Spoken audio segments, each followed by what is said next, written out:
Halo, assalamualaikum teman-teman. Jumpa lagi dengan saya Ilham Baris. Selamat datang di channel Promote Series. Gimana kabar kalian? Semoga selalu sehat dan baik-baik saja ya. Kali ini kita akan merangkum Donghua yang kita tunggu-tunggu semuanya ya guys, yaitu Wukong atau Da Yuan Hun. Donghua ini merupakan kelanjutan dari serial di Sising Ji Absol yang tahun lalu cuma rilis 4 episode aja ya.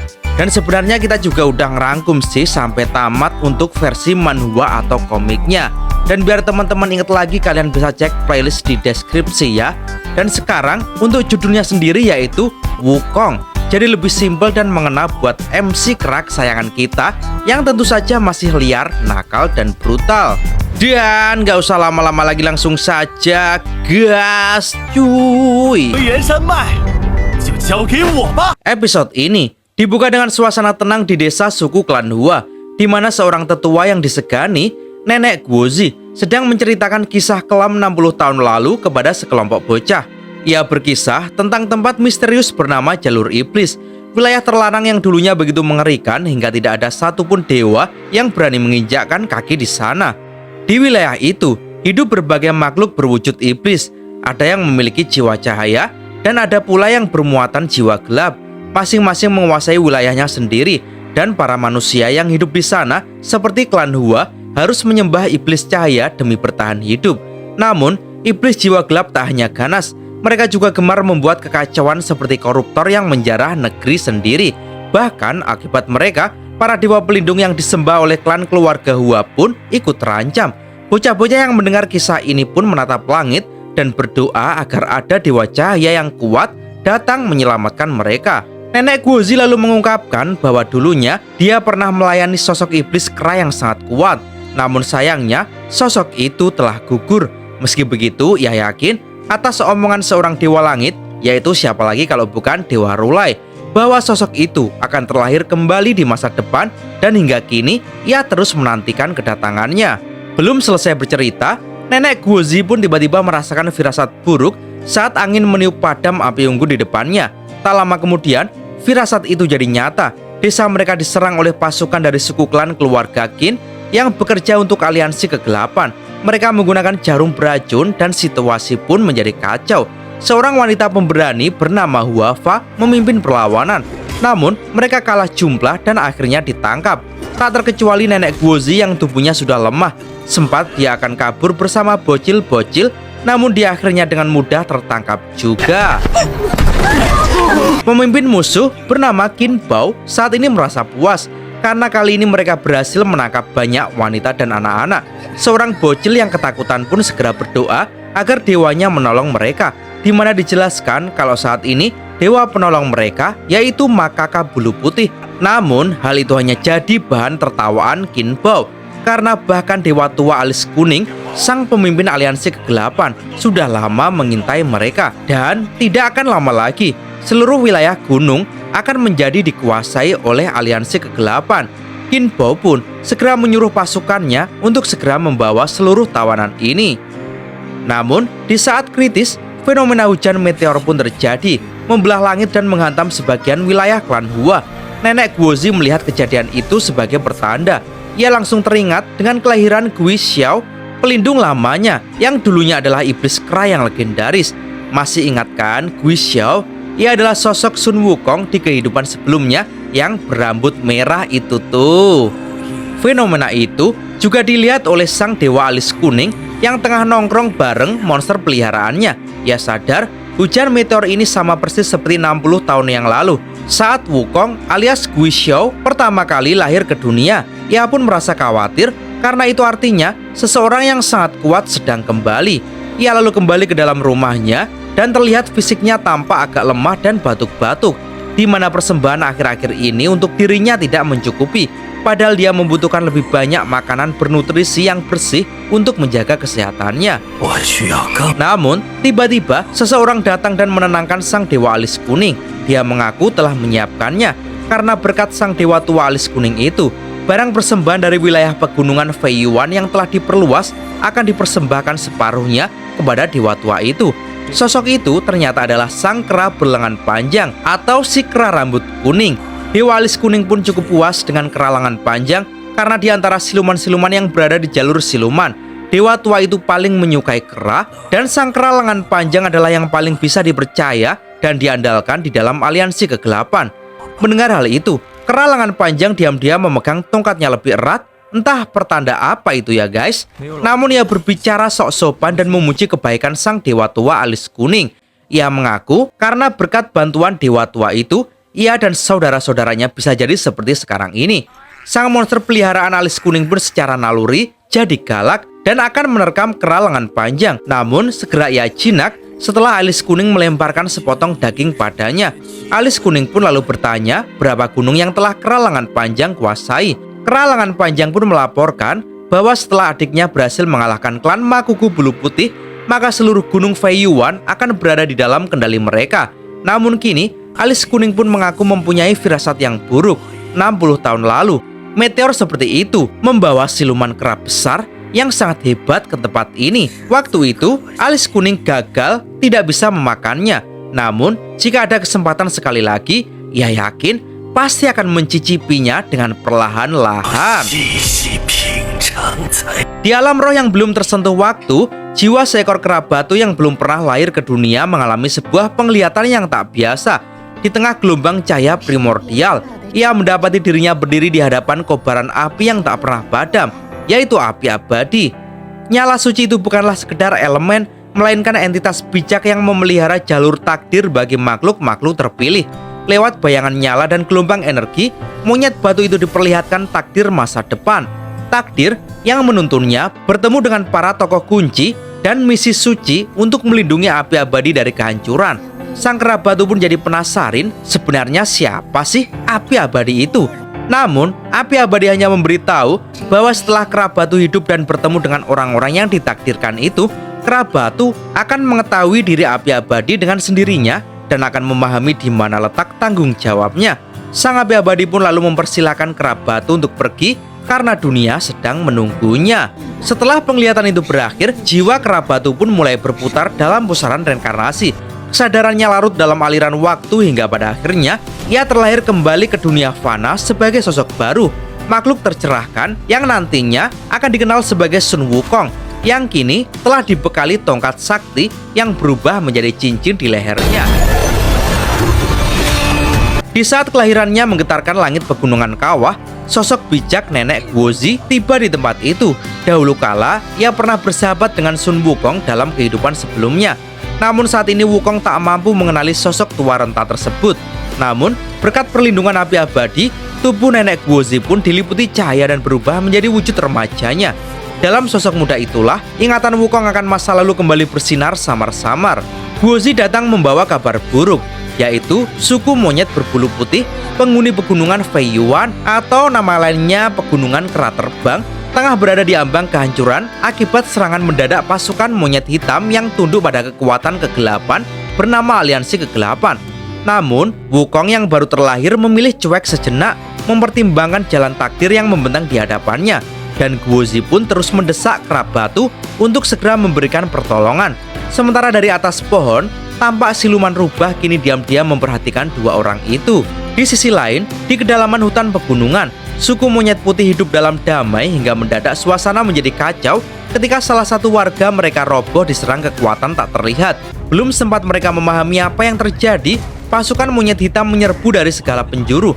Pengepungan terjadi begitu cepat, anak-anak diculik dan suara pekikan memenuhi udara. Raja monyet putih bersama dengan putrinya yang bernama Xiaoliu dengan mata menyala oleh amarah dan keberanian memimpin pasukan untuk melawan. Ia menyerbu ke tengah-tengah pertempuran dan menumbangkan banyak monyet hitam dalam satu hantaman. Sempat sang raja monyet dikerubuti oleh banyak monyet hitam, namun ia mampu menghempaskan mereka semua sekaligus. Raja yang murka pun segera melesat maju untuk menghabisi para monyet hitam yang lainnya, namun tiba-tiba kemunculan monyet rambut merah mengubah segalanya. Dengan satu serangan brutal, sang iblis melemparkan Raja Monyet Putih sejauh beberapa meter. Tertatih dan terluka, Raja Monyet Putih tetap bangkit dan menyerang balik dengan kekuatan penuh. Pertempuran mereka berlangsung dengan intensitas tinggi. Namun, kera rambut merah perlahan-lahan mendominasi pertarungan. Dengan tangan besinya, membuat Raja Makaka Putih babak belur dan bahkan tulangnya patah. Monyet rambut merah pun segera akan mengakhiri pertarungan ini dengan merilis serangan jurus terkuatnya. Sempat, Raja Makaka Putih menahannya dengan balok kayu, tapi cengkeraman besi maut monyet rambut merah dengan ganas merangsek dan menjerat tubuh Raja Makaka Putih. Tak disangka, lengan monyet rambut merah seperti Luffy yang bisa menjulur panjang namun dari besi yang tajam. Wih, lebih mengerikan guys. Besi itu lalu berputar dan mencabik-cabik tubuh kekar Raja Makaka Putih, membuatnya terkapar dengan luka parah, darah membasahi tanah suci sukunya. Putrinya, Xiaoliu, melihat sang ayah roboh dan amarahnya pun meledak. Ia menyerang tanpa takut, namun kekuatan monyet merah terlalu jauh di atasnya. Xiaoliu pun terhempas ke sisi tubuh ayahnya yang sekarat. Dalam detik-detik terakhir hidupnya, sang raja berusaha menyampaikan pesan bagi suku dan putrinya tentang keberanian, tentang bertahan hidup, tentang tidak mengandalkan siapapun selain kekuatan sendiri. Tapi sebelum pesan itu rampung, monyet rambut merah dengan kejam mengakhiri hidupnya. Darah, kehancuran, dan keputusasaan membanjiri tempat itu. Xiaoliu kembali bangkit, tubuhnya gemetar oleh dendam. Jurus belati terbang andalannya diluncurkan. Jurus yang berhasil membuat monyet merah terkejut dan bahkan terluka. Tapi meski jurus itu berhasil menorehkan luka, kekuatan Xiaoliu tak cukup untuk mengalahkannya. Dalam serangan balik yang brutal, ia terlempar ke tanah, terkapar di samping jasad ayahnya, nyaris kehilangan segalanya. Namun, pada saat itulah langit seakan terbelah. Dari balik awan dan debu, cahaya menyilaukan menyinari medan perang. Sun Wukong akhirnya muncul. Dalam sekejap, ia melompat ke tengah pertempuran dan menahan serangan mematikan yang ditujukan pada Xiaoliu. Serangan itu terpental seperti tertiup angin lembut, mengejutkan musuh dan kawan sekaligus. Di tengah kehancuran itu, kehadiran Wukong menjadi simbol harapan baru. Kekuatan luar biasanya membuat para anggota suku monyet putih terkesima. Monyet merah yang sebelumnya pongah, kini mulai meragukan dirinya sendiri. Ia menuntut penjelasan dan Wukong menjawab dengan pengakuan lantang bahwa dia adalah sang raja kera batu yang terkuat di dunia ini. Dan mulai saat ini, dia akan menjadi pelindung bagi setiap makaka yang berada di sini. Perkataan itu membangkitkan memori lama dalam diri Guozi tentang seorang sahabat yang dulu berdiri melawan tirani tanpa rasa takut. Dari kejauhan, seekor siluman rubah berekor 9 yang mengamati sejak awal pun mulai tertarik pada sosok Wukong, melihat potensi kekuatan luar biasa dan jiwa kepemimpinan dalam dirinya. Namun, bagi monyet rambut merah, kata-kata itu hanya pemicu penghinaan. Ia menertawakan Wukong dan menantangnya untuk membuktikan kelayakan sebagai raja. Karena dalam aturan permonyetan, siapa yang bukan berasal dari klan dan tidak mendapatkan persetujuan dari anggota klan, maka diharamkan untuk ikut campur. Sempat, Wukong pun bingung dengan aturan yang bertele-tele ini. Namun ia tidak banyak bicara, ia memperlihatkan sedikit kekuatannya. Wukong melemparkan satu batu kecil yang melesat deras dan kuat ke arah gunung yang berada di sebelah. Namun tak disangka, hanya dengan batu kerikil kecil, gunung itu meledak. Bahkan gelombang kejutnya membuat pasukan monyet hitam compang-camping. Keperkasaan yang ia perlihatkan tak bisa disangkal. Dalam waktu singkat, semua anggota suku monyet putih mengakui kera batu dan mengangkatnya sebagai raja baru mereka. Sun Wukong berdiri gagah di hadapan semua makhluk yang menatapnya.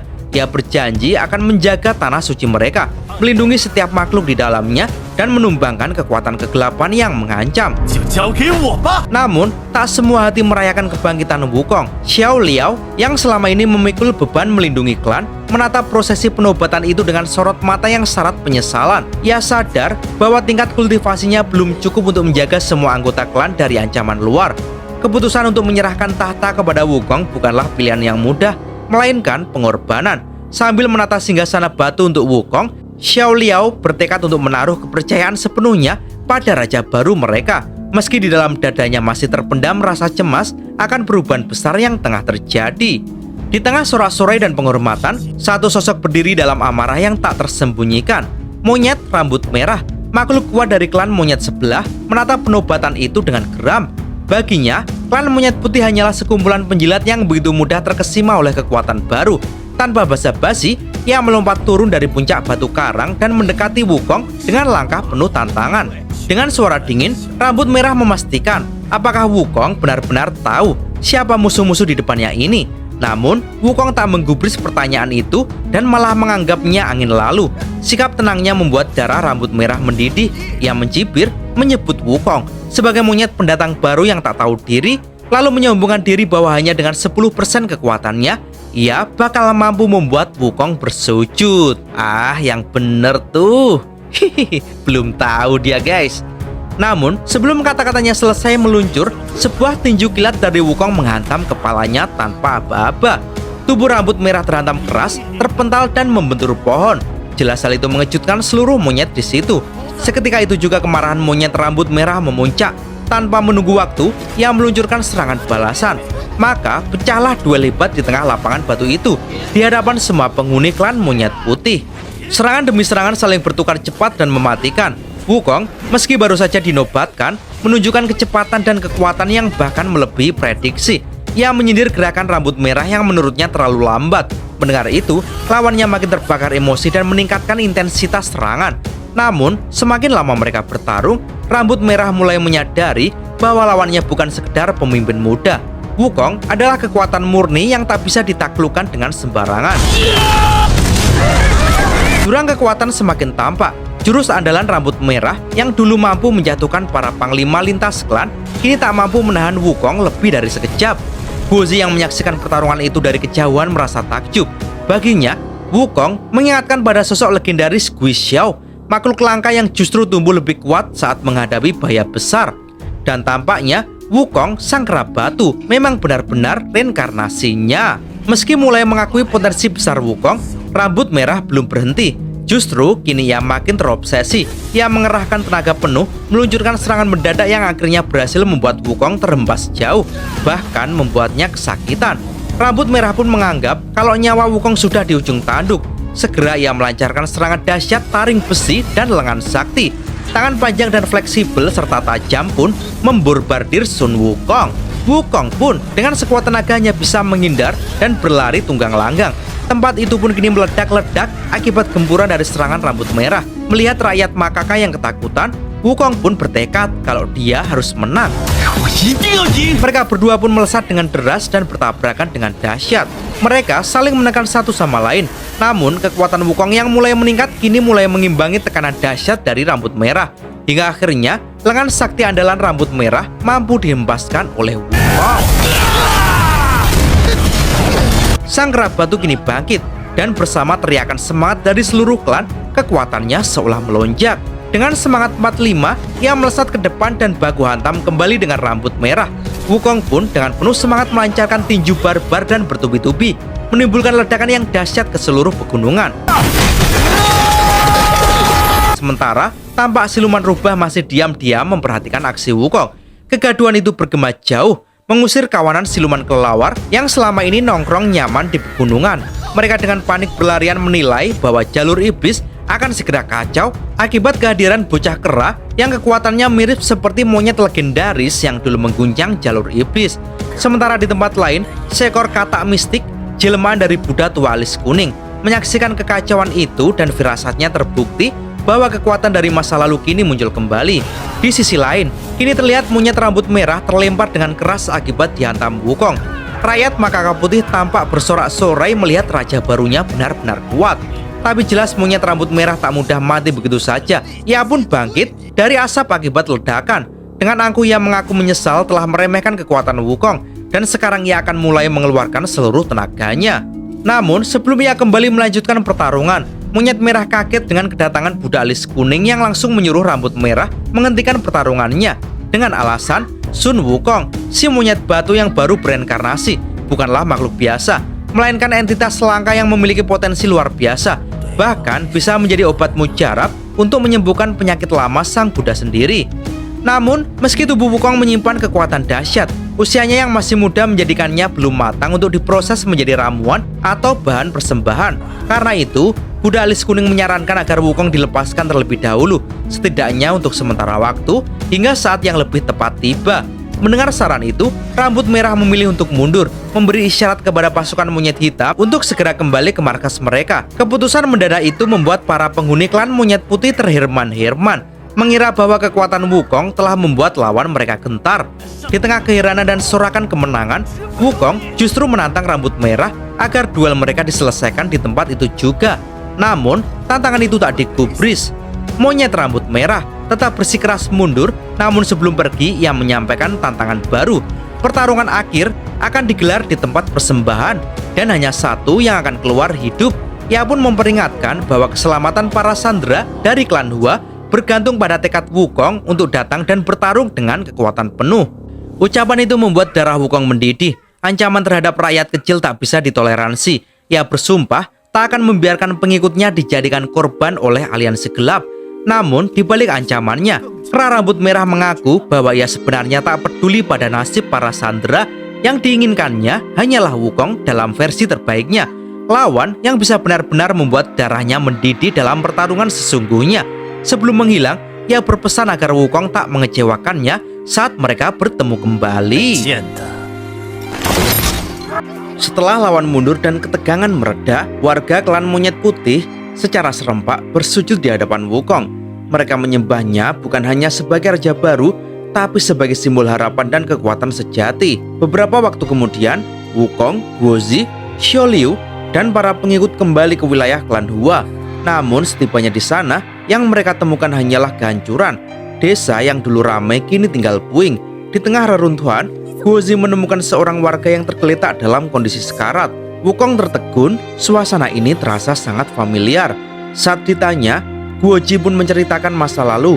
Bertahun-tahun lalu, ia pernah menyembuhkan seekor siluman kera besar yang kekuatannya luar biasa. Sosok yang dari segala ciri dan aura sangat mirip dengan Wukong sekarang. Tiba-tiba, warga yang terbaring itu sadar. Dengan tubuh penuh luka, ia mengisahkan tragedi yang baru saja menimpa desa mereka. Ia mengatakan bahwa sebagian besar warga klan Hua telah ditangkap oleh pasukan klan Qin dan akan segera dipersembahkan kepada komplotan jiwa gelap yang disebut aliansi kegelapan itu. Mendengar nama itu, Wukong menjadi heran. Namun, Xiao Liu segera memberi penjelasan. Aliansi tersebut adalah kumpulan makhluk buas dan siluman jahat yang kini menguasai sebagian besar wilayah pegunungan Feiyuan atau kera terbang. Salah satu anggota penting aliansi itu tak lain adalah Rambut Merah sendiri dan juga kawannya, yaitu Kera Lengan Panjang. Penjelasan itu membuat Wukong mantap. Ia bertekad menyelamatkan warga yang ditawan. Meski banyak dari warga klan Monyet Putih sempat meragukan kemampuannya untuk menghadapi kekuatan sebesar itu. Namun, dengan semangat dan tekad yang membara, Wukong berhasil memotivasi pasukannya. Dia meyakinkan kalau ada dia di garis terdepan.